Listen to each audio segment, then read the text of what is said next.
ขอเจริญพรลูกพระธรรมวัดพระธรรมกายแคลิฟอร์เนียและท่านสาธุชนทั่วโลกทุกท่านณนาทีนี้ดังเป็นที่ทราบกันดีว่ามีการแพร่ระบาดของโรคโควิด -19 ไปทั่วโลกโดยเฉพาะอย่างยิ่งในประเทศสหรัฐอเมริกาในรัฐแคลิฟอร์เนียลอสแอนเจลิสเคานตี้อีกทั้งยังมีมหันตภัยต่างๆเกิดขึ้นมากมายทั่วโลกซึ่งในช่วงชีวิตหนึ่งของเราก็เพิ่งจะเคยพบนั่นหมายถึงกระแสบาปของคนในโลกกำลังหนักหน่วงมากสำหรับสถานการณ์การแพร่ระบาดของโรคโควิด -19 วัดพระธรรมกายแคลิฟอร์เนียจำเป็นต้องอนุวัตปฏิบัติตามระเบียบจากรัฐแคลิฟอร์เนียและทางส่วนกลางอย่างเคร่งครัดวัดพระธรรมกายแคลิฟอร์เนียจึงปิดตั้งแต่เดือนมีนาคมและแม้ในปัจจุบันที่เราเปิดให้ญาติโยมมาทำบุญกันที่บริเวณหน้าวัดก็มีกฎระเบียบให้ทุกท่านใส่หน้ากากอนามัยรักษาระยะห่างทางสังคมนับเป็น New Normal ในการสร้างบารมีในช่วงพรรษามหามงคลพรรษาวิสุทธิ์พรรษาแห่งการเข้าถึงธรรมที่เวียนมาบรรจบครบรอบอีกครั้งหนึ่งหลวงพ่อธรรมชโยหลวงพ่อผู้เป็นหลักชัยหลักใจในการสร้างบารมีของเราทุกท่านในทุกๆปีที่ผ่านมาหลวงพ่อก็จะนำพวกเราปฏิบัติธรรมทำใจหยุดใจนิ่งและให้โอวาทให้พวกเรารักการปฏิบัติธรรมให้จำพรรษาในวงกายให้เราตั้งอยู่ในความไม่ประมาทท่านเตือนเราว่าเข้าพรรษามากี่วันและเหลืออีกกี่วันจะออกพรรษาให้พวกเราตั้งอยู่ในความไม่ประมาทเพราะความตายไม่มีนิมิตหมายและจะพลาดไม่ได้เลยท่านก็จะชวนให้เราเอาบุญใหญ่หลังออกพรรษาร่วมกันทอดกฐินจึงขอเรียนเชิญญาติโยมทั้งหลายร่วมกันรักษาพุทธประเพณีตั้งกองกฐินสามัคคีเต็มกำลังศรัทธาทำที่เราถนัดจัดเต็มแต่ไม่ขัดกับนโยบายของบ้านเมืองกฐินในปีนี้จึงเป็นโอกาสอันสำคัญที่เราจะเปลี่ยนวิกฤตอันหมองคล้ำให้เป็นโอกาสที่สว่างไสวที่เราจะได้สร้างบุญสวนกระแสซึ่งเราจะได้บุญมากๆเพราะเป็นบุญที่เราจะลืมไม่ลงคงไม่ลืมปลื้มทั้งชาติให้เราทำบุญนี้ให้ปลื้มที่สุดทำตามโอวาทที่ท่านเคยให้ไว้ว่าทำ1 บาทให้ปลื้ม1,000 ล้าน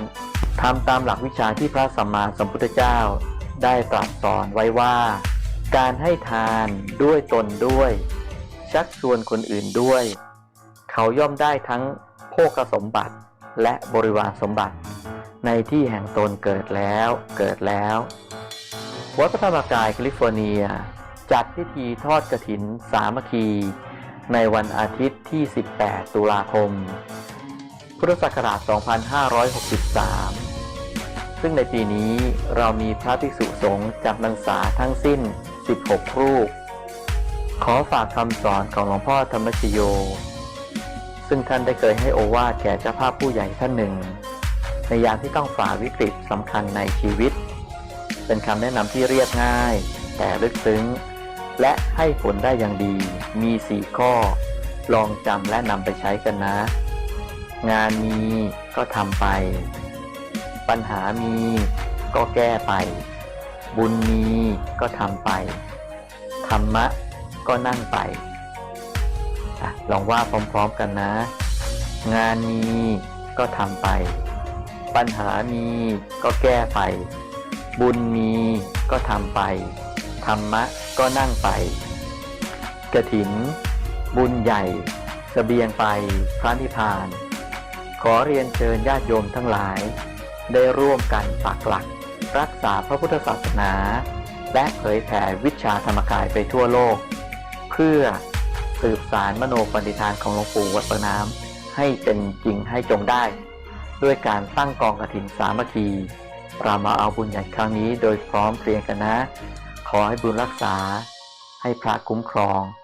ขออนุโมทนาเจริญพร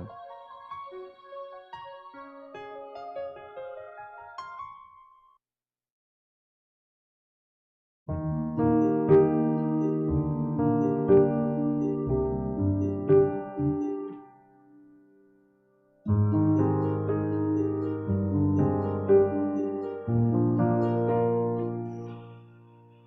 จากแผ่นดินแห่งพิภพพื้นนารวมวิญญาณล่อล้อมทุกดวงใจเป็นแดนบุญสืบสารงานวิชาแห่งชัยให้แผ่ไกลไปทั่วลาเกินกว่า1,000 ปีดุจชะลอยุคพระพุทธกาลดังวิหารน้ำพระเชตวันงามแมกมวลหมู่ไม้สาธุชนพร้อมกันมารวมฝันรวมสืบทอดยอดปาณิธานโอวัดพระธรรมกายสร้างวัดสร้างพระสร้างคนดีมีศีลธรรมโอวัดพระธรรมกายมันยืนหยัดสร้างบารมีตราบนิจนิรันดร์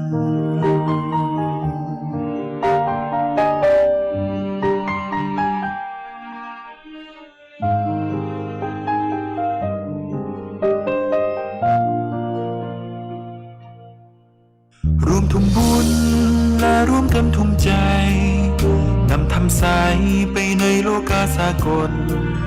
สืบทอดปาณิธานอันสิริมงคลสร้างกุศลตามติดองค์ตะวันธรรมโอวัดพระธรรมกายสร้างวัดสร้างพระสร้างคนดีมีศีลธรรมโอวัดพระธรรมกายมันยืนหยัดสร้างบารมีตราบนิจนิรันดร์โอวัดพระธรรมกายสร้างวัดสร้างพระสร้างคนดีมีศีลธรรมโอวัดพระธรรมกายมันยืนหยัดสร้างบารมีตราบนิจนิรันดร์กราบบูชาพระรัตนตรัยและบุญใสปูชนียาจารย์จงอำนวยอวยชัยอวยพรให้ลูกหลานสุขสารานในวัดพระธรรมกาย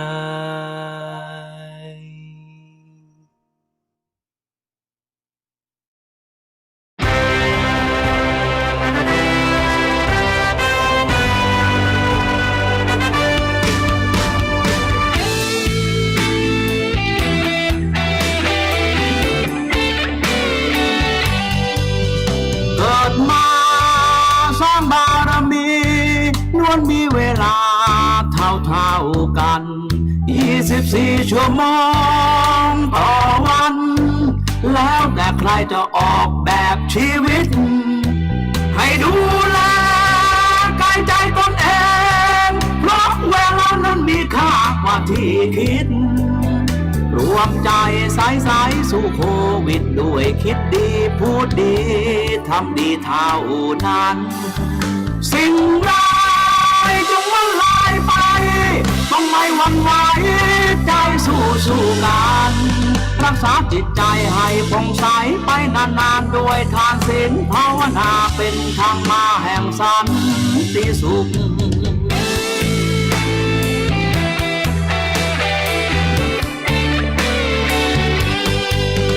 อยากทำดีอย่ารีรอสร้างบุญเถิดน้อยอย่ารอให้ป่วยสวดมนต์กระแสบุญช่วยรวยรอดปลอดภัยให้สุขใจตลอดกาลหาทั่วโลกพนมมือทักทายระยะห่างระหว่างตัวเมื่อใดกระแสใจตกต่ำโลกขาดศีลธรรมสิ่งร้ายจะมาอย่าประมาทละเลอให้ใจเป็นกลาง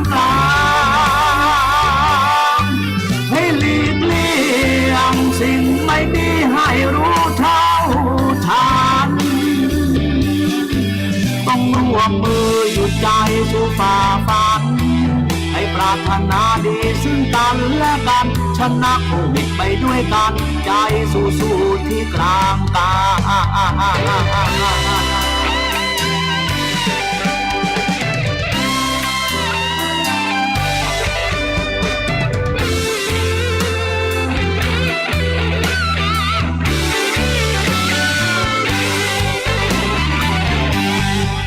สร้างบุญมาให้ภาคภูมิใจในการที่ผ่านมายังช่างศึกอาชาในไม่หวั่นไหวทุกสถา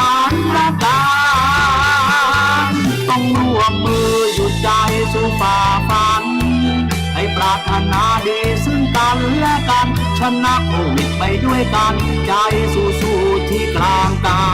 ยจะอยู่กับตัวด้วย Meditation ใจหยุดนิ่งไปด้วยกันชนะครั้งนี้สู้ที่ใจสิ่งร้ายจงละลายไปรวมใจใสๆใจสู้ที่กลางกายศีลธรรมคุ้มครองโลกบุญบันดาลสิ้นทุกสุขยาวนานด้วยแสงแห่งธรรม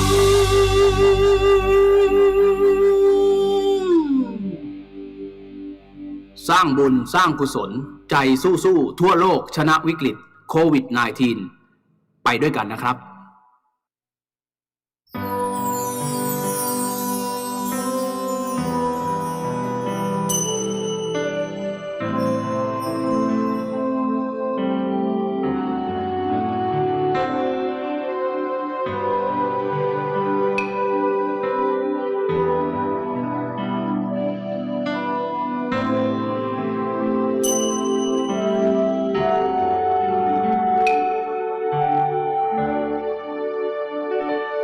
นานมาแล้วที่เราน้องพี่ได้ทุ่มพลีทุ่มบุญทุ่มใจสวดมนต์ด้วยใจใสแทนรักให้ใครคนหนึ่งคนที่มีรอยยิ้มใสยันให้เราคิดถึงใครคนหนึ่งคนคนนั้นยังจำซึ้งในใจคิดถึงพ่อทุกเวลาได้แต่นั่งหลับตาสวดมนต์ขอพรบุญใหญ่อธิษฐานต่อหน้ามหาเจดีย์แห่งองค์พระรัตนตรัยขอพรให้บุญใสๆพาใจพ้นพันธนาการสวดมนต์อธิษฐานภาวนาขอพรบุญจงนำพาให้พระพ่อมีสุขสันต์เราจะทุ่มสร้างบารมีสืบมหามโนปณิธานว่าวันนั้นที่ภัยพ้นผ่านได้ดวงใจของเราหวนกลับคืนมาอยากจะบอกรักอยากบอกรักพ่อทุกนาทีว่าลูกพ่อคนนี้ยังรักพ่อล้นดวงใจภารกิจที่พ่อให้จดในกลางของกลางระหว่างหัวใจพ่อรออยู่ตรงนั้นใช่ไหมกลางใจของทุกคน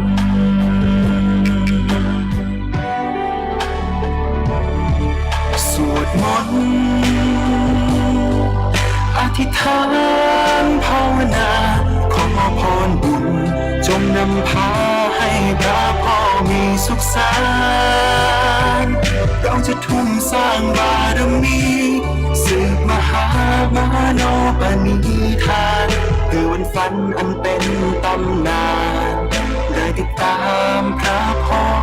จนถึงสู่ธรรม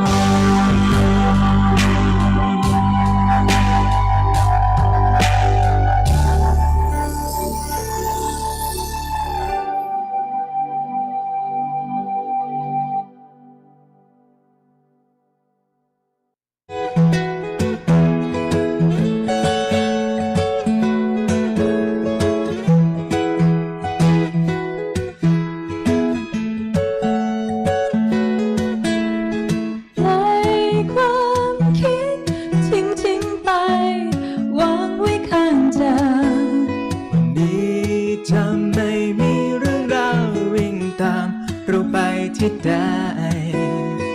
ปิดทุกการรับรู้หยุดไว้เพียงหัวใจใส่กระเป๋า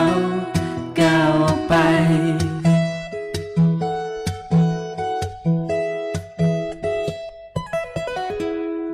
มีเวลาให้หัวใจผ่อนคลาย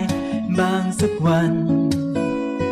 ปานุการได้พักใจและร่างกายไปพร้อมกันเราจะไม่มีความเศร้าสุขนั้นจะเพิ่มขึ้นพลันหากหยุดความคิดที่ล่องลอยสักวัน This is the meditation time เวลานี้ฉันมีความหมายหยุดความคิดช้าๆแล้วพักผ่อนเรื่องราวดีหรือร้ายทิ้งเอาไว้ก่อน This is the meditation time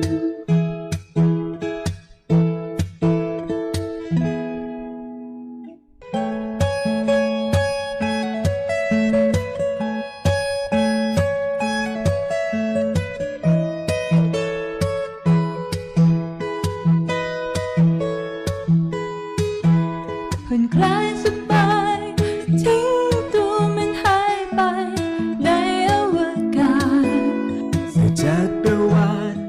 ที่เธอปลอดภัยจากทุกสิ่งเต็มไปด้วยความรู้สึกสบายเมื่อใจนิ่งดิ่งความสุขนั้นยังมีอยู่จริง This is the meditation time เวลานี้ฉันมี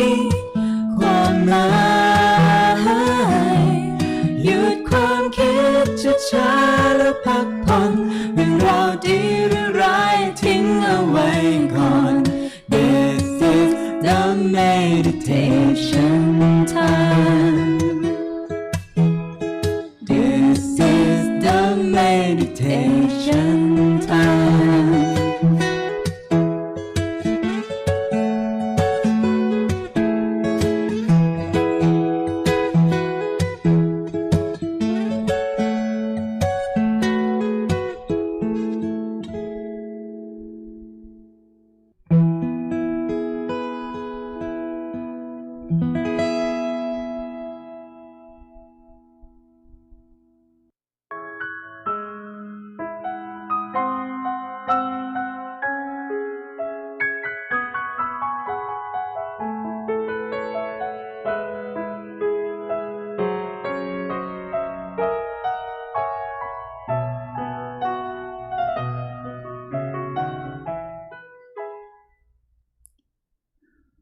Welcome back to the 13th online episode of Peacetime, hosted on alternating Sunday mornings by Peacepoint and on alternating Thursday evenings by DIMC Information with myself, Prime Nicholas Tanisaro, live streaming from Dhammakaya International Meditation Center in Azusa, California. Today's session will be about an hour and a quarter long and will consist of a 25-minute talk and 20 minutes of meditation, finishing up with 20 minutes of conclusion, answers to viewer questions submitted in advance, and news updates. Last time you saw me, we looked at mindfulness and the functioning of the meditational mind. The topic for the Dhamma talk today will be rust in the mind, and again, this session I would like to encourage you to send in any questions you have by emailing me at peacepoint.questions@gmail.com so that I can have a shot at answering them next time round. Last session we talked about the building blocks of our human mind, those 5 things that we have called our psychophysical constituents or aggregates. This session we will be extending our examination of the software of the mind to the faults that reside therein, which we give the technical term defilements, referring to their tendency to dirty our mind, or taints, referring to their ability to color the mind, or afflictions, referring to the fact that we do not welcome them, or poisons because they destroy the health of the mind. Defilements in the mind are like ingrained bad habits. They are the things which cause us to act out negative emotions rather than use our common sense. They are the sort of thing that can cause a person to snap, with tragic consequences like the dramatic example of school shootings in the US, perpetrated by kids themselves. Although defilements are not always this destructive, the example helps you not to underestimate their power or overlook the possible harm of defilements left latent in the mind. The behavior of people under the influence of defilements is as if they are not in control of their actions. Usually, defilements lie latent in the mind, but if they are triggered by having your buttons pushed or even by hot weather, they will morph themselves into all sorts of unwelcome behavior. Although as meditators we extend a feeling of friendship to everybody in the world, because we believe that everyone is good underneath, we cannot trust the defilements which exist in the human mind and must take every possible effort to rid ourselves of them. Defilements in the mind develop in rather the same way that pure iron or steel can develop rust on it. It is not really the steel itself that has the problem, but the problem comes from an impurity which contaminates the pure substance, and by the way it reduces the value or potential usefulness of its substrate material. So, if you have a lump of pure steel with no rust on it, you can use it for many useful tasks. You can manufacture things, or you can mold it into different products. However, once it goes rusty, the steel becomes almost worthless until you can remove the rust. With the mind, we tend to talk about the way defilements affect the mind in much the same way. Meditators understand that the mind, in its undefiled form, is very efficient. It is able to process a lot of information quickly. It is able to have a good sense of awareness, and it's able to withstand a lot of pressure. But if there are defilements or rust that manage to attach themselves to the mind, then instead of being able to work to its full potential, the mind is compromised and tends to work at only 2 or 3% capacity. So how can we recognize these defilements in ourselves? Is it possible at least to put a name to them? The diseases of the body are categorized by medical professionals into groups such as respiratory, cardiac, infectious, tropical, and so forth. The defilements in the mind, and I'm not talking about psychosis or brain damage here, can be divided into 3 main groups: those of greed, wanting to get things by dishonest means; hatred, wanting to harm oneself or others or their property; and delusion, inability to understand things as they really are,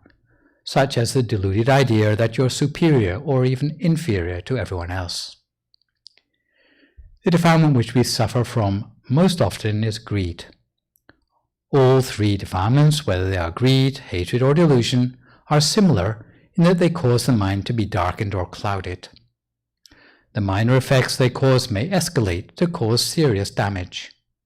But greed, hatred, and delusion also have distinct characteristics. The first group of defilements responsible for the dulling of the mind is stinginess or greed. Whenever stinginess or greed arises in the person's mind, it will make that person's mind dull. It will constrict the mind through anxiety and fear that that person's wealth will be stolen away. The mind, diffused by so many worries, will have little strength. It is diminished and irritated. Desire and greed are not very damaging, but they take a long time to recover from. Once we have been thrown off balance by desire, it will be a long time before we can regain our equilibrium. The effect of desire is not very damaging either in spiritual or worldly ways. Even in its extreme form, you would not be put behind bars except for theft or sexual assault. However, the effects may be long-lasting because they haunt us long after the event. For example, heartache is so deep-rooted that it may stay with you for the rest of your life. Materialism tends to feed off this sort of defilement. A second sort of defilement is those involving taking advantage of others out of hatred or anger. Unlike the defilements of greed, hatred is very damaging, but it doesn't take long to recover from. Under the sway of hatred, there's no end to the violence and cruelty one can do. One can even go as far as to kill one's own teachers or parents. The worldly punishment for violence is severe. You can be thrown in jail or even end up on death row. From the point of view of spiritual retribution, just one temper tantrum can do a lot of damage to your spiritual progress and even to your credibility. If you look at all the wars in the world, you can see the damage that hatred can do to lives. The upside of anger is that it is usually short-lived. It's not like the defilement of desire, where things like heartbreak can go on for years at a time. By contrast, if there's a situation of anger, often all that's needed is for someone to say sorry, and the tension is gone. Therefore, if you have collected up vengeful situations in your past, be quick to go and settle the disputes by forgiveness, even if the disputes are with those who are your juniors. The third category of defilements is ignorance or delusion. Some people mistakenly think what you don't know can't harm you. Ignorance usually imprisons the mind in darkness and obscures its true potential. But if ignorance is banished from the mind, wisdom will arise in the mind as a brightness to dispel that darkness. Ignorance has the character of being very damaging, and it also takes a long time to recover from. This is the most frightening thing about ignorance. The worldly and spiritual retributions are both serious. If one does something without understanding, one will keep on making the same mistakes again and again. We don't know that we don't know. By way of illustration, there is the story of a blind man who had to find his way home down a mountain track in the dark.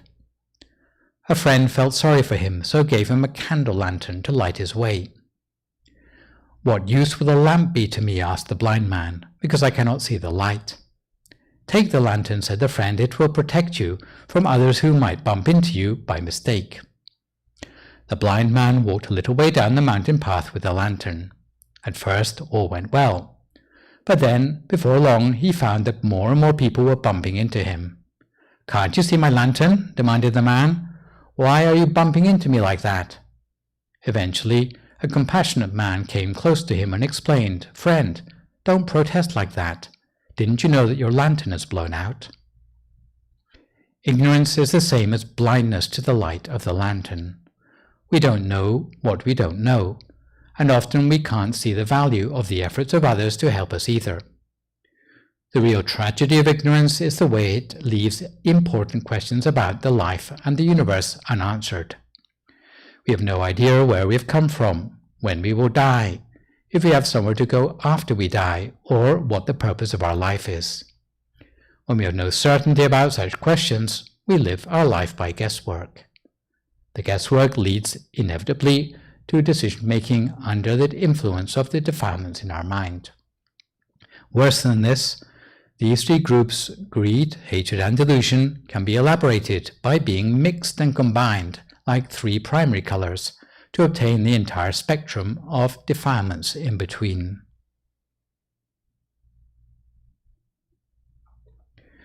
Ignorance is said to be at the root of the defilements of greed and hatred too, because once we don't know when we will die or when our wealth will disappear, ignorance teaches us to hang on to our possessions and accumulate more and more. It will also influence you never to give anything away to anyone else, even when you have more than you can use. Let's say you are obsessed with getting an expensive car. The underlying reason you want the car is that you are deluded into thinking that owning a new car will bring you lasting happiness. Really, for most people who buy something that they've been dreaming about for years, they will find out that after a day or two, the novelty wears off, and it's just like everything else they own, especially if the car happens to break down or get scratched. Then your little bubble of pride will be well and truly burst. There are defilements in the category of greed, all the way from trivial to the serious. There's an escalation in severity on the spectrum of greed from deviousness to attraction, from attraction to wanting in excess of your fair share, from wanting in excess of your fair share to wanting to obtain things by dishonest earnings, from wanting to obtain things by dishonest earnings to desiring things in a dishonest way, from desiring things in a dishonest way to open covetousness, and from open covetousness to infatuation. Under the influence of ignorance, if someone takes away something we love, we harbor anger or hatred from them because we blame them for stealing our happiness. We even hate people for having something we don't have but want, which is how jealousy relates to hatred. Whenever we don't get as much as we want, however, the dismay niggles the mind, not yet anger, but a precursor. From dislike, it turns to irritability, from irritability to undirected anger, from undirected anger to directed anger, and eventually from directed anger to vengefulness or spite. Again, coming directly from our ignorance about the nature of reality, there are certain defilements of the mind which will hijack the little common sense we had, leading from ignorance to absent-mindedness, from absent-mindedness to conceit, from conceit to adherence to superstitions, from adherence to superstitions to doubt, from doubt to false view of individuality, from false view of individuality to delusion, and from delusion to wrong view. Because ignorance contributes to greed, hatred, and delusion, it's considered to be the taproot for all the three categories of defilements. It's said that a healthy person may go through life without ever seeing the inside of a hospital, but there is no person who has never suffered from some defilements in the mind. Does that sound scary? All of you are seriously sick, I'm afraid, and it's probably why you're listening to this live stream and thinking that meditation can do you some good. These defilements come in many shapes, sizes, and forms. Let's compare the potency of serious, medium, and subtle forms of defilements. A serious case of defilements means that something snaps and you go on the rampage with a shotgun whenever the weather gets hot. But when the weather is normal, you might lead a normal, harmonious family life. This would not concern the functioning of the brain, but it is something that is a latent tendency which suddenly pops up when certain circumstances trigger it. This is a serious case, and hopefully no one listening in, especially in the context of a meditation community, will ever have the misfortune of falling prey to defilements of this seriousness. Even if you are not a meditator, defilements of this level of seriousness will still be of concern to you because they can put you on the wrong side of the law. On the medium level, you would come across things that are a little bit more benign, things that might impede your efforts to bring your mind to the center of the body. Such medium-level defilements in the mind hamper our efforts to meditate. In the technical vocabulary of meditation, they are what would be known as hindrances, things such as sense desire, ill will, sleepiness, absent-mindedness, or doubt. These are also defilements of the mind, which mean the mind does not work as well as it should, but they are not as serious as the shotgun example. If you are not a meditator, the chances are you would not care about this level of defilements, but if you do meditate, you need to pay attention to them, because they will hinder progress in your meditation. And then more subtle still are the minor defilements, equivalent to the thin layer of dust that accumulates on your mirror at home, which, if you didn't bother polishing your mirror, you wouldn't even know was there in the first place.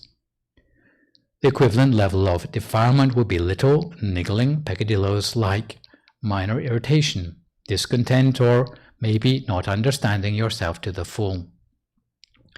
As meditators, we are still concerned with this level of defilements, especially if we're trying to uproot all the imperfections in our personality, and in any case because of the threat that these subtle defilements can proliferate and escalate into larger problems in our lives. So, you cannot afford just to let them be, any more than you would leave an undetonated landmine lying buried. If you understand the potential damage they cause, then you find that you have to at least stop them from getting worse, and if at all possible, to try to overcome them and uproot them. As a meditator, you start to have the possibility not just to look at the symptoms, but actually to look at what causes the defilements in the first place. If you were to talk, let's say, about emotional intelligence, you would just be telling yourself, don't be so angry, and as a result, become more inhibited as a result of that. But if you are a meditator, you have the possibility not only to deal with the symptoms, but to deal with the viruses or bacteria that are the root cause of those habits and emotions. In other words, to nip anger in the bud. If you were to construct a chart of all the possible categories of rust you can have in your mind, then it might look rather like the picture you see in the diagram. What is interesting for us in this picture is that greed, hatred and delusion all originate from ignorance. That all takes place beneath the ground, as it is rooted in our subconscious, the part of ourselves that we can't normally see. But above ground, what we can see are the weeds in our conscious mind, which are the symptoms of what lies deeper in the subconscious. So, for example, when greed overcomes the mind, as you can see in the green, it may manifest in serious defilements, the largest leaves such as being greedy or stingy or openly covetous. The medium-sized leaves are things like being attached to meditation results, wanting to get more than your fair share, being devious or wanting to get things by dishonest means. The small leaves would include deviousness, lust, unscrupulous earnings, or mere attraction. If you're talking about the anger root, which you can see in the red, then hatred and vengeance are the larger leaves. The medium-sized or small leaves might be little niggling things like irritation, spite, or envy, for as long as they are not expressed. From the delusion root, which you can see in the purple, you have the large-sized leaves for things like false view, which is basically erroneous worldview, understanding, or assumptions about the nature of the world. It is serious because if you misunderstand reality, there are a lot of things you can do which will upset other people. The smaller delusion leaves would include things like being obstinate or doubtful. The details of the leaves and their antidotes will be what we talk about over the course of the next few sessions. So, having looked at the definition, categories, and potency of defilements, we now turn to look at stages of mental processing at which the defilements interfere with our mind. Defilements may interfere anywhere in the process, from data monitoring, perception, to filtering, sensory reception, to evaluation or central processing, to cognition and implementation. So let's look at each stage of processing in turn. At the level of sensory reception, our assumptions and prejudices can affect our perception of a situation. We might be trapped in our own point of view and fail to consider how others view the situation, or how the situation as a whole might appear to a casual observer. Often we are biased toward familiar or quantifiable data. The data we base our decisions on may thus be flimsy. Sometimes our assumptions can affect what we see. There's an example of a woman looking for her husband in a crowd where she assumes he's wearing a green coat. She looks really hard for anyone wearing a green coat, but she can't see him anywhere. After some time, she notices her husband is standing right next to her, but wearing a red jacket. This is an example of our senses being limited by our attitude or being trapped by our assumptions. Possible solutions for assumptions that affect our sensory registration are to ask ourselves the questions: what data am I focusing on? What other data would I like? What data am I leaving out? Additionally, we should try to be aware of our prejudices and assumptions and avoid relying on flimsy data or previous knowledge. You also have to learn to base your decisions on reason rather than emotion. At the level of sensory registration, lack of restraint of the senses can dictate what you perceive and what you filter out of your consciousness. If you are unaware, your defilements will take over this job instead of your mindfulness, and the result may be to let damaging sensory information into your mind, further stirring up defilements. Examples of lack of restraint of the senses may be returning to things that trigger grief, that remind you of a recent bereavement, or being unable to look away from the sight of a horrible accident. A similar weakness can lead to temptation for addicts, who just want more and more gratification via their senses. For example, a person who is unable to have fun unless they're drunk will become dependent on liquor, damaging their mind and their worldview. The solution to overcome defilements on the level of sensory registration is to practice restraint of the senses, not becoming attached to things either as a whole or in part. At the level of central processing, faulty discretion is the result of action of defilements at the point where we are considering information. This is the time when we need to have correct models and principles in mind. Lacking these, we may see good as evil or evil as good. For example, turning a blind eye to dangerous behaviors. It will upset the whole calibration of our moral compass. The solution to overcoming defilements at the level of central processing is to associate with wise friends and avoid those who are morally reckless. The good judgment of wise friends will brush off on you. Apart from this, you should try to be a person of principle while gradually calibrating your sense of discretion. At the level of cognition and implementation, there are two important sorts of defilements that can cause interference between the decision and the action: procrastination and recklessness. Some people can lie in bed all day having decided to get up. Sometimes it can come down to not seeing danger in small things. A person can know all the theory about how laziness is bad, but it doesn't help them avoid being a lazy person. The defilements impede putting what they know into practice. The solution is to overcome defilements at the level of cognition, and implementation is to overcome procrastination by being quick to do things that require speed, being meticulous in things that require detail, and avoiding addiction to vices and roads to ruin. Even though many of these mental traits might be considered minor, no more than rust in the mind, we have to try to get rid of them, because otherwise they will be damaging to us in the future. For most people, the mental taints are so subtle that they don't feel that it doesn't matter whether they are there or not. They are like tiny bacteria which can cause much more serious diseases.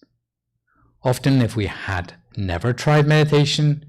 it would be difficult to appreciate the dangers of these taints. However, when we dedicate ourselves to mental training, we see that these taints cannot be ignored. We cannot just let them lie because they will proliferate, and to this end we now turn to set aside some time for some meditation, as this is our most powerful antidote against the proliferation of defilements in the mind. So at this time, we settle ourselves for some meditation. And if you would like to find a comfortable position for yourself now, as you sit down to meditate, then try to follow my instructions as we meditate now.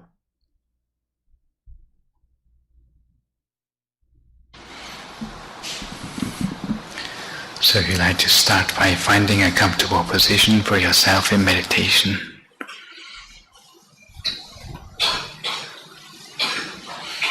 With your right leg on your left leg, your right hand on your left hand, with the index finger of your right hand touching against the thumb of your left hand. With your hands palm upwards on your lap. Find a position for yourself by which you feel alert and yet relaxed. not leaning too far forward nor too far back, not leaning to the right nor to the left. Find a position of poise for yourself. Make sure your breathing and your circulation are natural and unimpeded.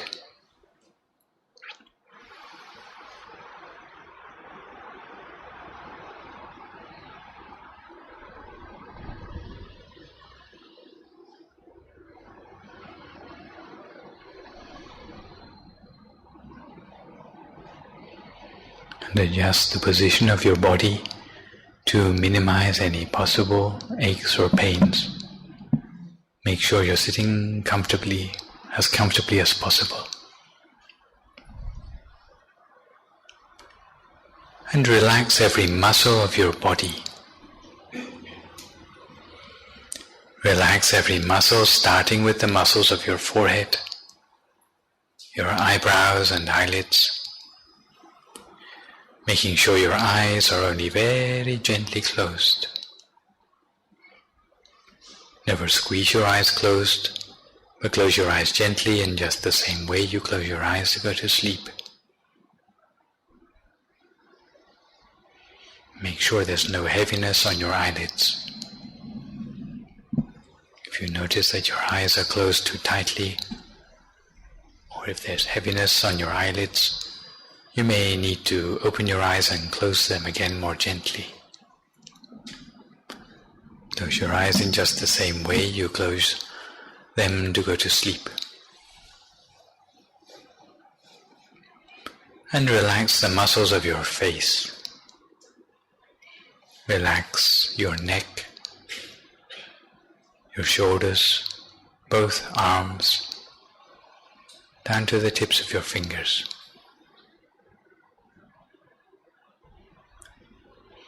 Relax your chest, trunk and abdomen, both of your legs, down to the tips of your toes.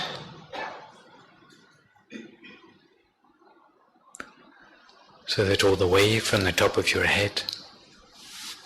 to the tips of your toes, there's no remaining part of your body with any stress or tension anymore. If you notice any tension remaining in your body,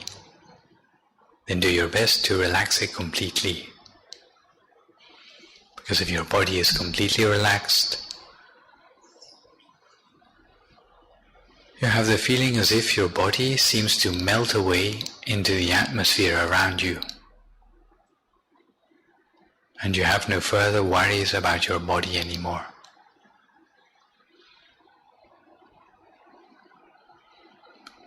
Once your body is completely relaxed, you can turn your attention to relaxing the mind. The easiest and most efficient way to relax the mind is to forget temporarily about every worry and concern in your everyday life. No matter whether it be thoughts of work, friends, family, studies, finances, or any other thing. Don't think about your future and don't think about your past. And keep your mind entirely in the present moment, making your mind light, radiant, spacious and refreshed. Light like a feather, radiant like the morning sun, spacious like the ocean, and refreshed like a flower bud in the early morning dew. If you like, you may like to think of all the merits which you have done in your past, whether it be the merits of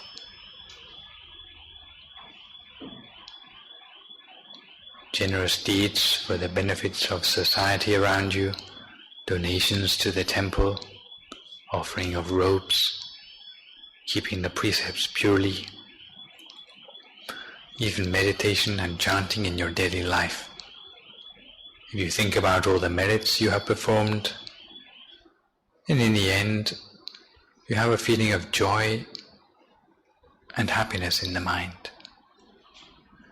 as if the merit moves you to the extent that you feel refreshed inside.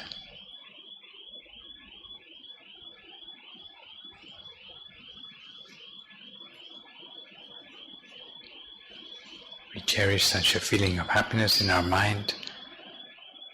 for a few moments, as if all the happiness seems to come from the center of our body.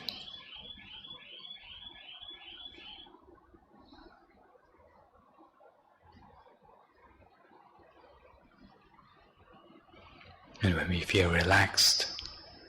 both in body and in mind, very gently, using no effort at all, we allow our attention to settle and to center to a point in the middle of our stomach, as if in the center of our stomach was just an empty space. An empty space without any muscles or tissues, without any organs or bones, just an empty space inside ourselves, like a cavity, a hollow cavity. And now, very gently, without any effort at all, we imagine that the bright, shining sun, which we imagined a few moments ago, is shining from the center of our stomach. A sphere of light shining from the inside of our stomach. We imagine the object with a light and gentle attention, as continuously as we can, for as long as we can, without letting the mind wander anywhere else. If the mind wanders to the sounds around us, to the sensations in our body, or to the thoughts in our head, as soon as we realize, we bring our mind back again to the center of our body and continue as before.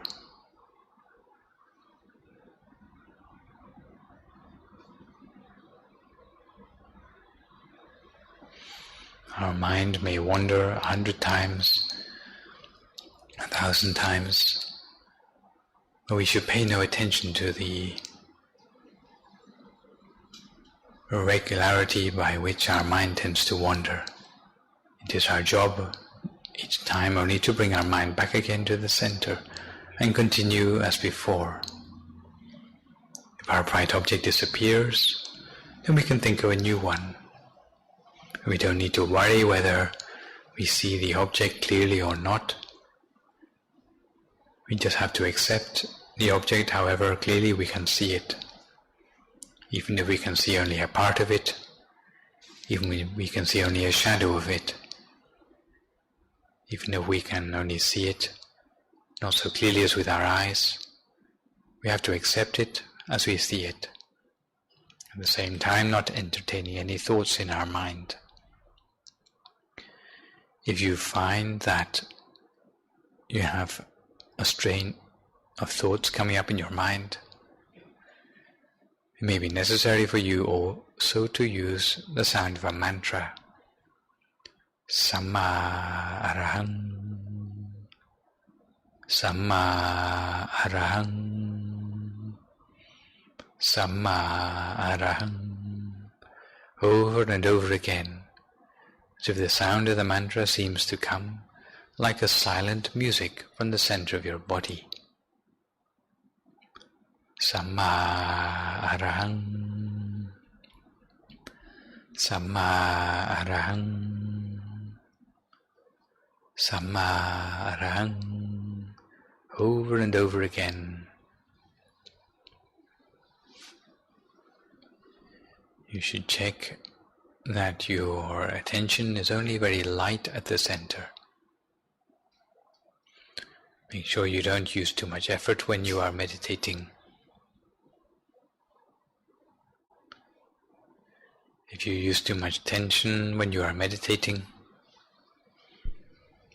even too much enthusiasm, what you will find is that there is a certain degree of stress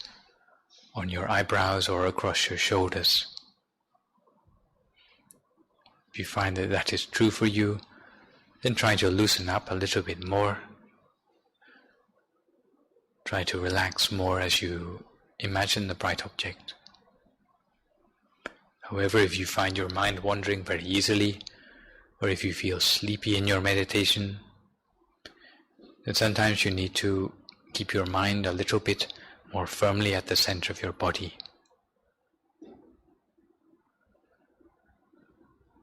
Always keep your mind with a bright object at your center, observing the bright object as continuously as you can, for as long as you can, without letting your mind wander anywhere else.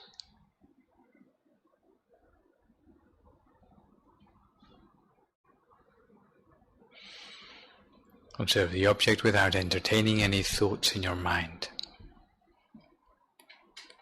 Don't feel elated by the pleasing things you see. Don't feel disappointed by the displeasing things that you see. Don't try to resist anything which comes up in the mind. But at the same time, don't have any expectations about what you might see in the future. Simply rest your mind, observing as continuously as you can for as long as you can at the center. Keep your mind always at the center of what you see, the center of the bright sphere of light, or the center of the Buddha image inside yourself, if that's what you prefer.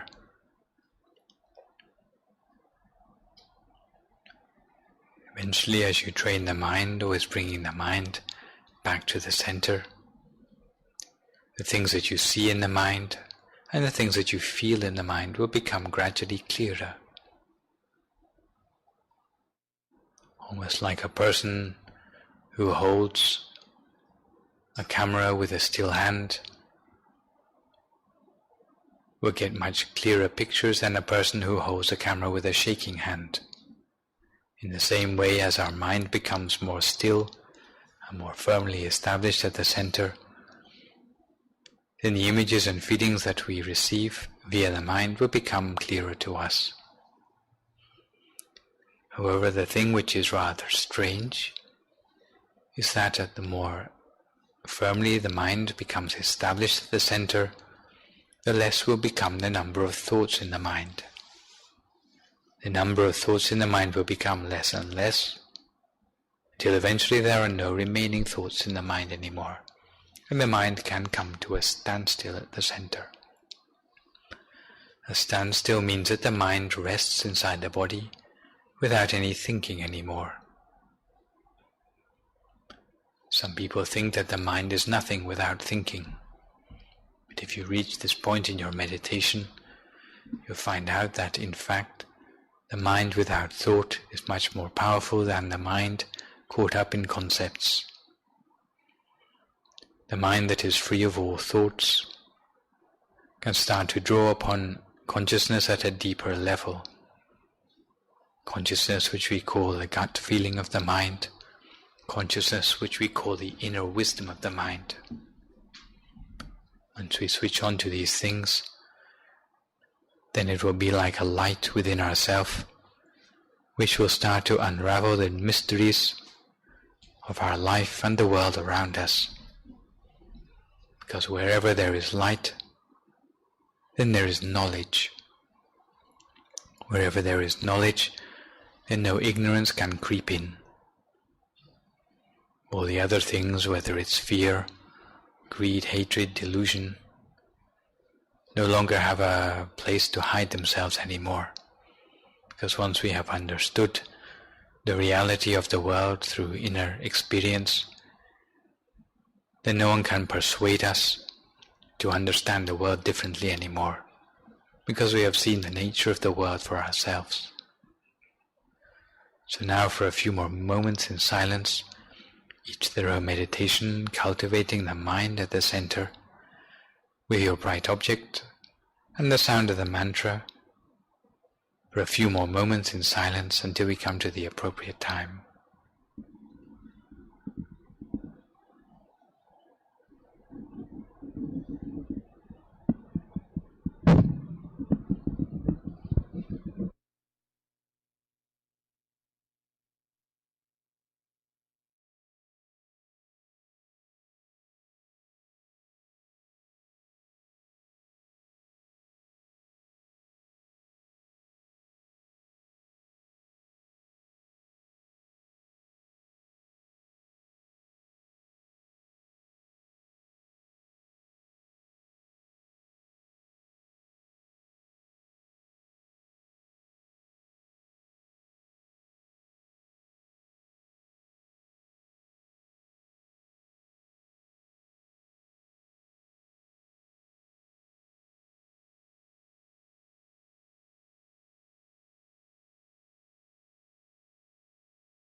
Always keep your mind at a standstill at the center of the body,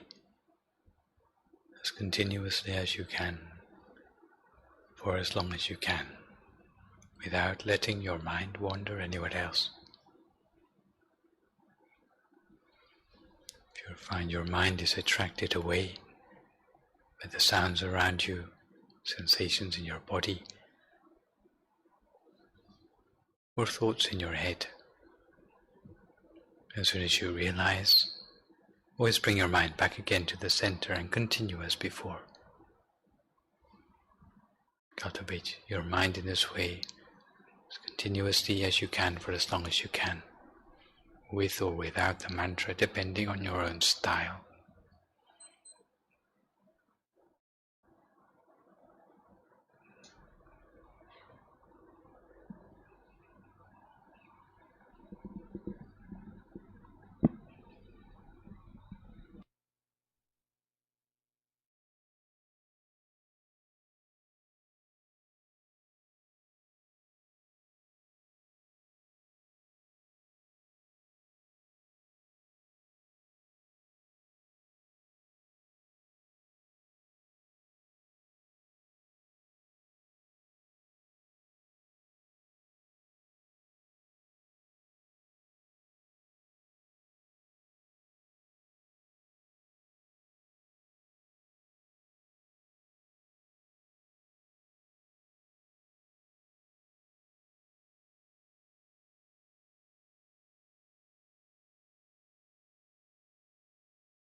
พุทธานุภาเวนะ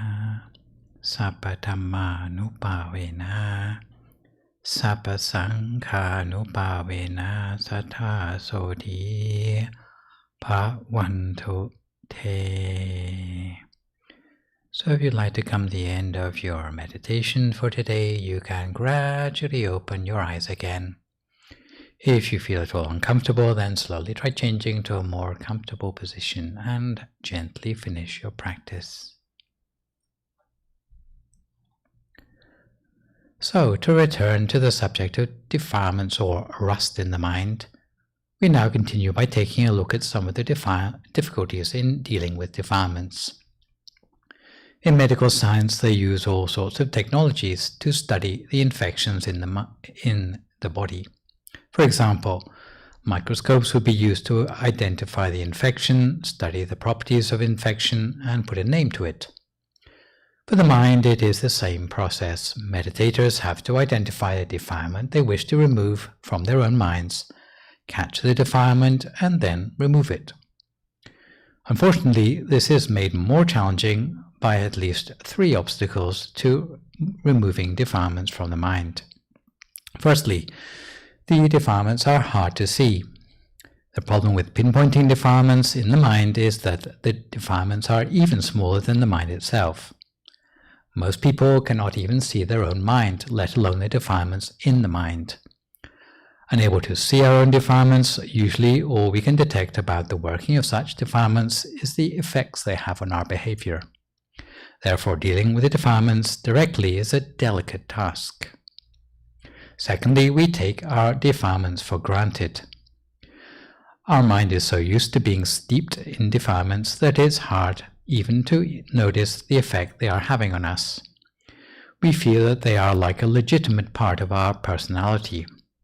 It's like a person with athlete's foot who enjoys having an itch to scratch. It's like a disfigured beggar who relies on the disfigurement to procure donations. In the same way, we are used to the defilements in our own minds. If anyone does something to annoy us, we feel justified to express our anger in order to teach them a lesson. We skip the niceties out of fear that next time round they will not think twice before annoying us again. We may even go as far as to be proud of our defilements. If we manage to rip someone off, instead of feeling guilty, we plan to take them for even more next time round. We are as used to our defilements as a fish is used to water. If anyone attempts to take a fish out of water, it will struggle with all its might to get back into the water again. In the same way, people are so used to defilements that they will go to great lengths to hang on to them. Try taking the bottle away from an alcoholic. They will tell you, "You can't do that. That bottle is my life." We are all the same to a greater or lesser extent. When the alarm goes off in the morning, how many people hit snooze, turn over, and go back to sleep? How many times have you found yourself turning on the TV even though you know there's nothing on that you want to see? Thirdly, the way to remove defilements is hard to fathom. Some people know that defilements exist in the mind, and they know that the mind takes defilements for granted, but they don't have any idea how to overcome those defilements. They know they are lazy, but they don't have any idea what to do about it. They know they shouldn't hit on their neighbor's wife, but they cannot get over their obsession. They have no idea how to overcome the temptation. All they think is, why does it have to be me? Although defilements may be small, abstract, and hidden away in the deepest recesses of our minds, they cannot fail to have dire effects on our everyday lives. To give a practical example, defilements can show up in the workplace, especially for those who take decisions in an unjust way. Sometimes the management lose their employees' trust because they let defilements of bias interfere with their decisions. There are 4 reasons why decisions can be biased as a result of defilements: because of favoritism, because of hatred, because of ignorance, and because of fear. We often find the first 2 in the workplace. Bosses tend to treat employees who are diligent and capable better than those who are lazy or incompetent. A boss may be prejudiced by fear when objecting to bad behavior by someone who might affect their career, letting them off lightly, for fear that their own prospects of promotion will be damaged. Prejudice under the influence of ignorance comes when a boss acts upon hearsay instead of hearing both sides of a story. To overcome such prejudice, as a better boss, they would have to become more conscious of the way in which their feelings and emotions affect the way they decide things. It is difficult enough to make a success out of the tasks we do alone when under the influence of defilements in our mind. But when we come to work with others, because of the defilements of no two people being the same, there will be many more potential conflicts of interest to contend with as a result. Thus, although the possibilities of achievement are less when working alone, it often seems easier than working as part of a team. We definitely need more patience to work as a team because we have to train ourselves to see a situation from many points of view instead of simply reacting to it selfishly. A good example of aggravation in the workplace caused by defilements comes when a boss has a delicate task of giving feedback when employees are learning a new task. If the boss is not aware of the way in which their own defilements interact with the point of view of the trainee, they might appear excessively fussy or patronizing. In the same way, when we first start a new job, our boss or trainer needs to take good care of us, gradually teaching us more about our work until we can rely on our own experience. However, as time goes on, what do we feel like if we are already competent and our boss is continually micromanaging our work, like they were on the first day? Usually we would feel irritated. At first we might feel respect for the boss, but after a while, if they are still patronizing, our respect for them would deteriorate. There's a good parable for this in the staking out of sapling trees. A sapling is weak and easily blown down by the first gust of wind. Thus, when it's young, it must be secured to a stake until it takes firm root for itself. At this stage, the stake is a necessity.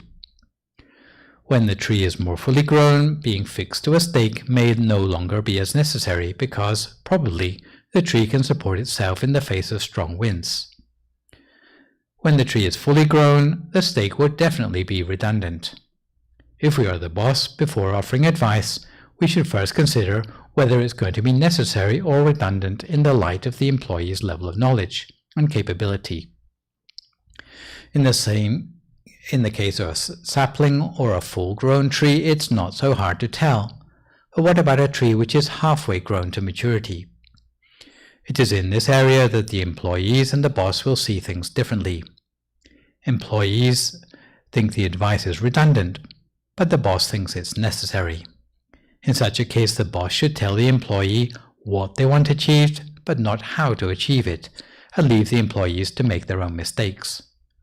This is what is called a learning culture in the workplace. Two conditions for this to work are that the boss will need to stay on the sidelines in case something goes wrong, and the task allocated should not be the sort of work which will have catastrophic consequences if it fails, because in the end it is the boss who will have to take the blame.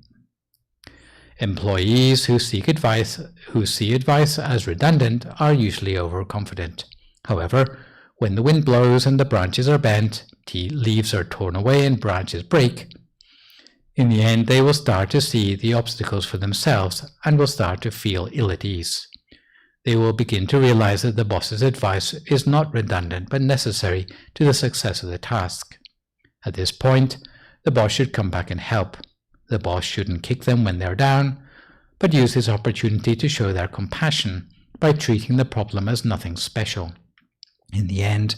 the gap between the original difference in view between the employees and the boss will diminish. Thus, any boss who wants to command respect must avoid unnecessary interference. As we've already mentioned, defilements are basically the residue of bad habits. As shown in the diagram, defilements originate from unskillful life choices, which worsen the quality of our mind, leaving a residue of defilements in the mind. Having more defilements in our mind will feed back into worse life choices in the future. By the opposite token, skillful life choices will lead to better quality of mind. leading to a reduction of the defilements in the mind and eventually feeding back into even better life choices. Even speaking statistically, the more we have done something in the past, the more likely we will be to repeat it in the future. If all our actions in the past are good and virtuous things, then that would be our good luck. However, for most of us, there are bad habits too. The more we give in to bad habits, the greater the chance that we will relapse further. If we try to resist bad habits, we may feel it takes a lot of effort. Although we may not see the source of such resistance at its root, we can know what we are up against are the defilements. To give a superficial example, if we punch someone on the nose, then it increases the chance that they will punch us back at some time in the future. But it also increases the likelihood that we will punch other people too in the future. We are that much less in control of ourselves.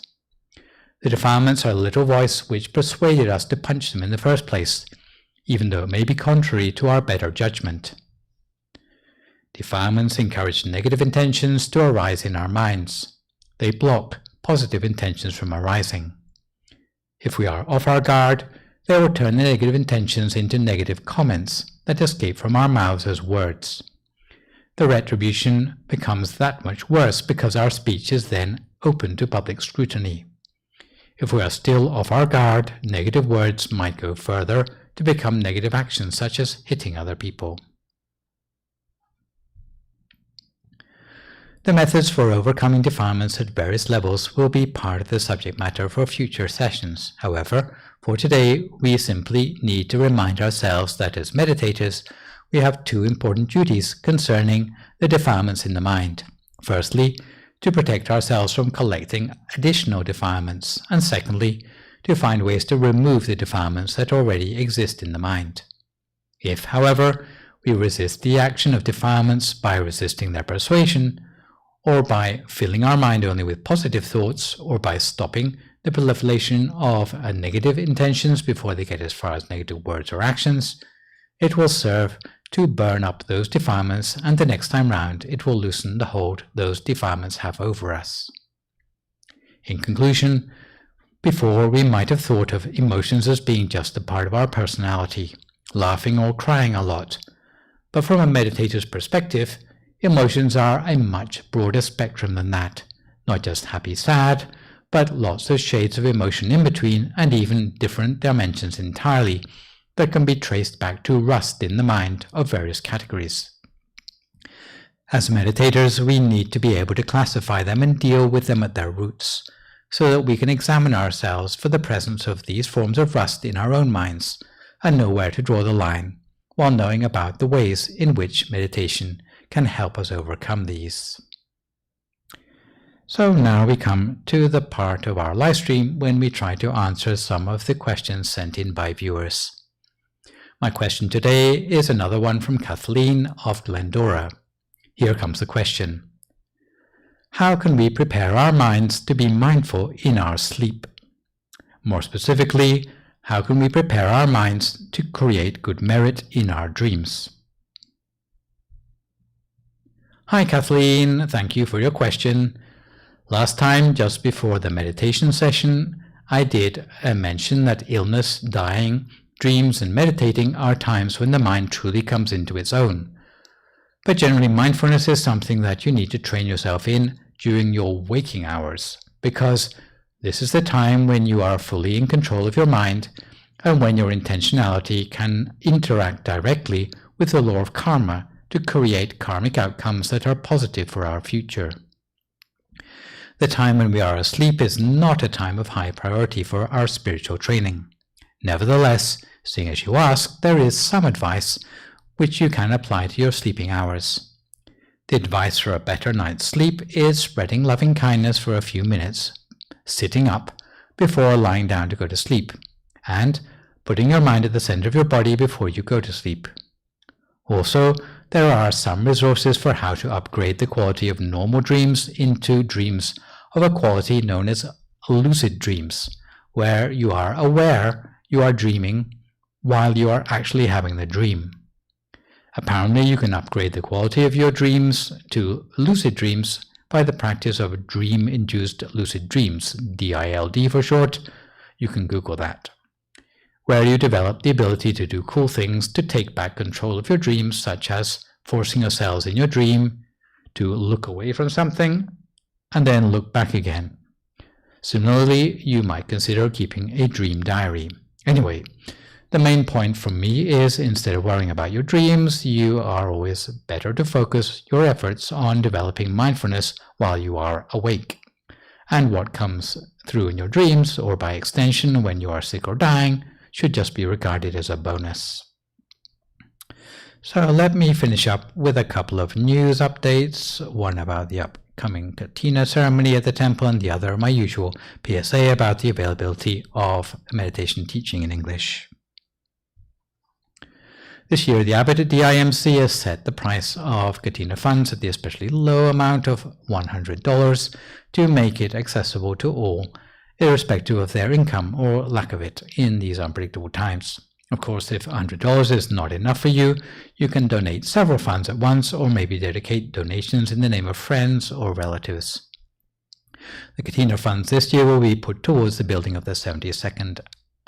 anniversary meditation building, which I understand is close to obtaining planning permission even as we speak. The leader of this year's Katina at DIMC Azusa is Kun Amara Banjong Siri, and she has recently recorded a video where she encouraged all our viewers to share with her in offering the Katina merits, in order to set an example to Buddhists and philanthropists the world over in these times of COVID pandemic, because as a community we have never let obstacles get in the way of our cultivation of good deeds and perfections.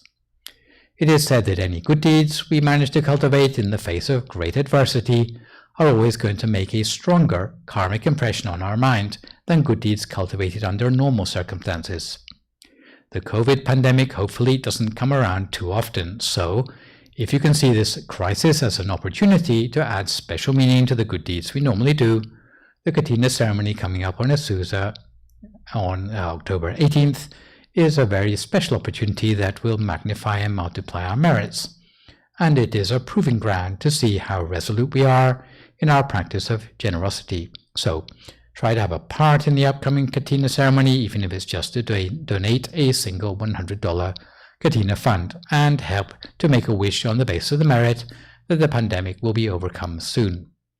I should warn everyone in advance, since the 100-person public gathering rule for the state of California will probably still be in place on October the 18th, it will probably only be selected participants who can attend the ceremony in person on the day, so don't get your hopes up for the usual mass gathering. Apart from Katina, the temple continues to be reliant on its weekly COVID Silver Lining Fund for food, medicine, and utilities to keep the temple community going. Convenient ways to make a donation, whether it is Katina or the COVID Silver Lining Fund donation, are by mailing checks to the temple address or by making a bank transfer. Online transfers can be made by Venmo or Zelle. The special merits arising from those practicing generosity in these times of adversity are that you will have a life free of obstacles and danger, you will gain mastery of all forms of knowledge, prosper in your duties, have special insight into Dharma teachings, attain purity with ease, breaking free of the defilements in the mind. You will gain wealth on worldly, spiritual, and transcendental levels, allowing you to pursue perfections with ease, all the way to the attainment of the utmost Dharma. The whole temple would like to rejoice in your merits on this occasion. Meditation is particularly valuable in this COVID era to help us cope with the dysphoria of the new normal. In this respect, here at the temple, although there's still no face-to-face teaching sessions for the interim, you can access Dhamma teachings in English at the YouTube channel called Peace Point Meditation, or the Facebook page of Peace Point Meditation, either live on Thursday evenings, on Sunday mornings, or on demand after the event. Peace breaks are broadcast every evening between 7 and 8 p.m. from Friday to Wednesday. For the benefit of families listening in, there's also a special show for children in English known as Shining Stars, that goes out between 7:30 and 8 p.m. every Monday evening with bedtime stories and a meditation short enough to keep the attention of young listeners. Outside of the live streams and on-demand programming, there's also the MindGem app, which you can download for free, allowing you to listen to meditation and Dhamma talks in English on your cell phone, even when you are offline. And also, I should add that in Azusa, because the level of airborne particulate matter remains high due to the smoky fallout of the Bobcat fire, the receiving of offerings in the temple front garden each day between 9:30 to 11 a.m. has, for everyone's health, been downsized to a monk coming down to the temple gate by request to receive offerings until the air quality gets back to healthy levels. So if you'd like to brave the smoke to make an offering, it is probably best to phone in advance to either the number of Jenny or Crystal that you saw on the Katina slide earlier. So this session we have looked at the topic of rust in the mind. For my next session online with you, which will, fingers crossed, be a week on Sunday morning and a week on Thursday evening, we'll be back moving on to look at the subject of the defilements of greed and contentment as its antidote. For good measure, I would like to remind viewers, even better than posting thank you or great talk or a sadhu in the broadcast comments, you can email your questions about meditation or what you have heard in the lecture to the address peacepoint.questions@gmail.com, as you can see spelled out on the slide, and I will do my best to answer these on my next session. In the meantime, try to stay healthy, avoid recklessness in the face of the virus, maintain a positive mood, speak only positive words, forgive others, extend good wishes to others, and meditate daily. Try to keep up with the working of defilements in your mind and develop the ways I've suggested to overcome these. So today, this is me, Prior Nicholas Tanisro, signing off for this session. So long, folks, and stay safe.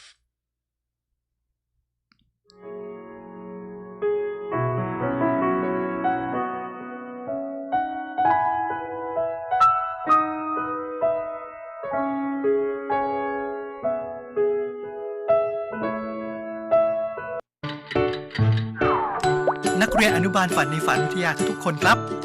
ได้เวลาทบทวนการบ้าน10ข้อกันแล้วนะครับการบ้านข้อที่1เมื่อกลับไปถึงบ้านเอาบุญไปฝากคนที่บ้านคุณยายคะเอาบุญปล่อยปลาวันนี้มาฝากนะคะสาธุจ้าการบ้านข้อที่2จดบันทึกผลการปฏิบัติธรรมการจดบันทึกทำให้เกิดการทบทวนทำให้ปรับตนได้จับอารมณ์ของตัวเองว่าอย่างไรจึงจะทำให้ธรรมะดีอย่างไรทำให้การปฏิบัติถดถอยหรือละเอียดได้ไม่เท่าเดิมการบ้านข้อที่3ก่อนนอนนึกถึงบุญที่ได้สั่งสมมาทั้งหมดทุกคืนก่อนล้มตัวลงนอนหรือก่อนเข้านอนหรือเมื่ออยู่ในช่วงเวลาก่อนนอนให้นึกถึงความดีที่ทำมาตลอดวันตลอดสัปดาห์ตลอดเดือนตลอดปีโดยเริ่มต้นที่บุญหรือความดีที่ประทับใจที่สุดเพื่อให้เกิดความปิติการบ้านข้อที่4หลับในอู่แห่งทะเลบุญให้เราหลับอย่างมีสติหลับไปในห้วงของความสว่างในห้วงของความสงบหรือหลับไปในปิติหลังจากที่ได้นึกถึงบุญที่สั่งสมมาทั้งหมดแล้วนะคะการบ้านข้อที่5ตื่นในอู่แห่งทะเลบุญเมื่อตื่นนอนให้ตื่นในความสว่างไสวตื่นอย่างสดใสตื่นอย่างอารมณ์ดีการบ้านข้อที่6เมื่อตื่นแล้วรวมใจเป็นหนึ่งกับองค์พระ1 นาทีในเช้าวันใหม่สิ่งแรกที่เราต้องฝึกคิดถึงเป็นอันดับแรกคือองค์พระสัก1 นาทีและใน1 นาทีนั้นให้เรานึกว่าเราโชคดีที่รอดตายมาได้อีก1 วันแล้วแผ่เมตตาขอให้สรรพสัตว์ทั้งหลายจงมีความสุขอันตัวเรานั้นตายแน่ตายแน่การบ้านข้อ7ทั้งวันให้ทำความรู้สึกว่าตัวเราอยู่ในองค์พระองค์พระอยู่ในตัวเราตัวเราเป็นองค์พระองค์พระเป็นตัวเราหมายถึง การทำใจให้ผูกพันอยู่กับองค์พระใจเรากับใจพระจะได้เป็นอันหนึ่งอันเดียวกันเพื่อชีวิตจะได้อยู่ในความปลอดภัยร่างกายจะได้แข็งแรงเพราะการที่ใจอยู่กับพระกระแสของพระก็จะเข้ามาหล่อเลี้ยงอยู่ตลอดเวลาการบ้านข้อที่ 8 ทุก1 ชั่วโมงขอ1 นาที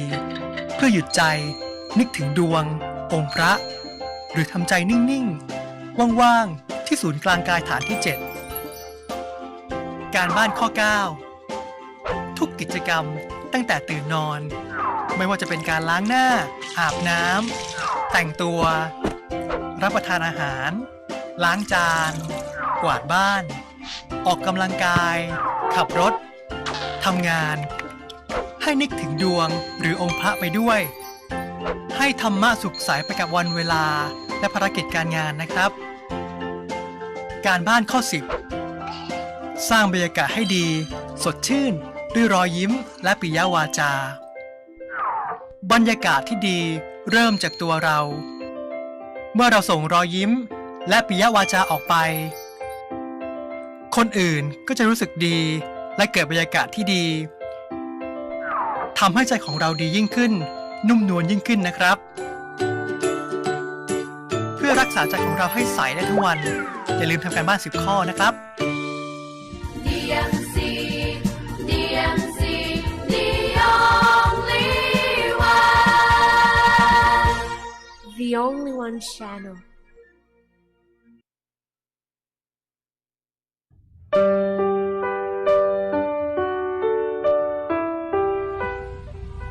สวัสดีค่ะนักสร้างบารมีทั่วโลกนะคะวันนี้เอาบุญมาฝากนะคะดิฉันมาถวายปัจจัยกองกฐินนะคะและก็มารับผ้าไตรไปด้วยค่ะทำใจเราให้นิ่งๆนุ่ม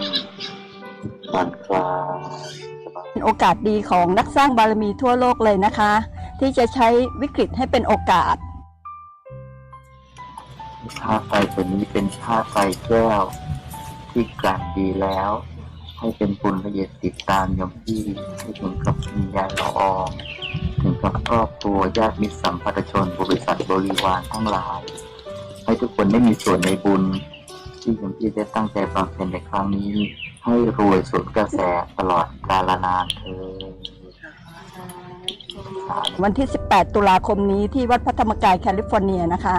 ช่วง3 เดือนนี้ที่เราอยู่ในช่วงเข้าพรรษาเนี่ยค่ะเราก็จะต้องนั่งสมาธิกลั่นบุญใสๆมันเป็นโอกาสทองเลยก็ว่าได้เพราะว่า30 ปีที่ผ่านมาไม่เคยทำอย่างนี้นะคะเคยแต่ว่ามารับปุ๊บก็ไปแล้วก็เราก็ยังทำงานยังวุ่นวายกับทางโลกแต่ช่วงวิกฤตโควิด -19 เนี่ยทำให้เราใจอยู่ในบุญมากๆเลยค่ะจดจ่อเมื่อไหร่จะถึงงานกฐินเราเอาผ้าไตรไปกลั่นให้ใสคุณลองคิดดูสิฮะถ้าเราได้ทำอย่างนี้มาทุกๆปีบุญมันจะเยอะขนาดไหนปีนี้เป็นปีที่จะพิสูจน์ตัวเราเองว่าเราทำบุญอย่างถูกขั้นตอนคือก่อนทำขณะทำและหลังทำตอนนี้เราอยู่ในช่วงที่ก่อนทำใช่ไหมคะเราผ้าไตรไปกลั่นให้ใสๆเราทำใจให้อยู่ในบุญตลอดเวลาเราก็จะได้บุญแรงในช่วงที่กฐินมาวันที่18นี้นะคะเพราะฉะนั้นอยากให้พวกเรามาร่วมบุญรับกองและรับผ้าไตรไปกลั่นใสๆที่บ้านนะคะแล้วก็ขณะทำวันที่18 ตุลาหลังทำก็ระลึกถึงบุญให้ได้ให้ครบ3 วาระเราก็จะได้บุญอย่างเต็มที่